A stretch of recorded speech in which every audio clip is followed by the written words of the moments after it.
Question 9. Complete the table by recording the readings shown in the meters below.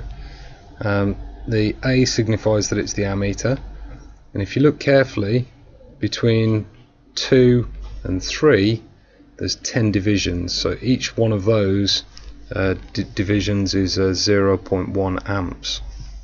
It's pointing directly at the 2, so the answer is 2 amps, but because you can measure to the nearest tenth of an amp, okay, the proper answer is 2.0 amps. You would have got the mark for 2 amps, okay, but I'm not just trying to teach you how to pass the exam, I'm trying to teach you good physics as well, so 2.0 amps for that one. Next one, the V signifies this is the voltmeter, okay, and there's 10 and there's 15. Okay, so you can see that each one of every 2 divisions, every 2 of these divisions is another volt.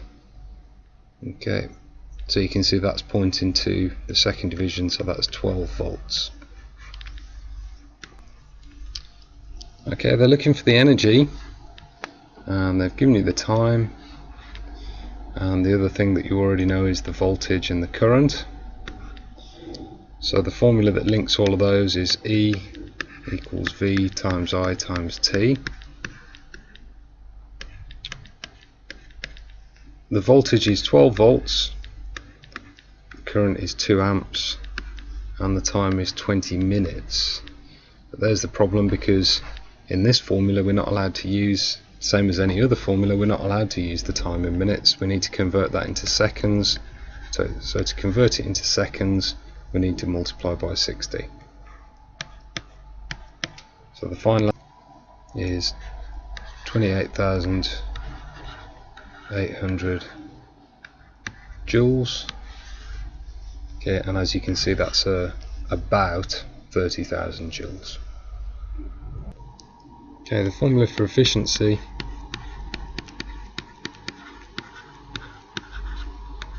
is that it's the useful energy output divided by the total energy input, and that's enough to get you 1 mark. Or the other version of the formula, where it gives you the efficiency as a percentage, is that you multiply by 100. Either of those versions is okay there. So now we need to do the substitution. So the useful energy output is given above there, it's 22,000, and then the total energy input, okay, we actually worked it out to be 28,800, or you could take the 30,000 that they gave you in the question above. Either of those is absolutely fine, and I'm going to express mine as a percentage, so that gives me 76%. B part 3 is a little bit subtle. This is the electrical power into the system, the 28,800, and this is how much energy actually went to heating up the block. But that doesn't mean that the heat wasn't converted into energy in the heater. So if we're thinking about the efficiency of the heater, then actually more than this 22,000 joules will have turned into heat. It's just that some of the heat will have been lost to the surroundings. So then if we want to increase the efficiency of the heat from the heater going into the aluminium block, then the obvious thing to do is to insulate the block.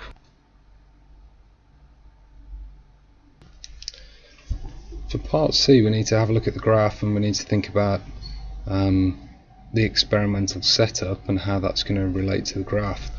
If you remember, there was the heater in the block. There was the heater in the block. Let's try again. And then there was the thermometer. So at the beginning of the experiment, after you turn the heater on, 2 things have got to happen. First of all, the heater itself has got to heat up, and that's going to take time. and secondly, the heat is going to be transferred through the block to the thermometer, and that's going to take time as well. So there's two possible things that we could have said to explain for section A why it takes quite a lot of time before the heat even starts to reach the thermometer. So two possible answers, either of those okay to get you the mark for section A. If we look at section B of the graph now, you can see that during section B the temperature is increasing with time, which means that heat is flowing from the heater to the thermometer by conduction. And the other thing that it means is, because the temperature is increasing, that the heat from the heater must be greater than any heat that's being lost to the surroundings. Okay, so you've got a net flow of heat into the block, which means that the temperature of the block is rising.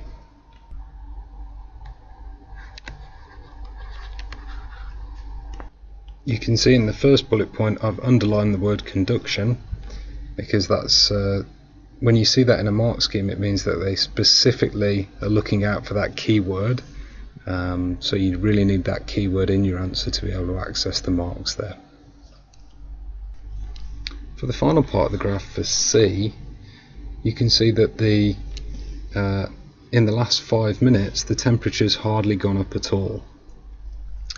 And that means that the energy flow from the heater into the block is now nearly matched by the loss of energy to the surroundings from the block.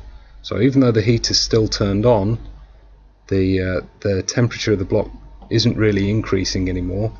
In fact, at the end of the graph where the gradient's nearly zero, okay, then it's not increasing, and that means that the heat flow into the block is equal to the heat flow out of the block, and equal to the loss to the surroundings. So for part 3, which is a 2-mark question, there's a few different ways that you can get those 2 marks.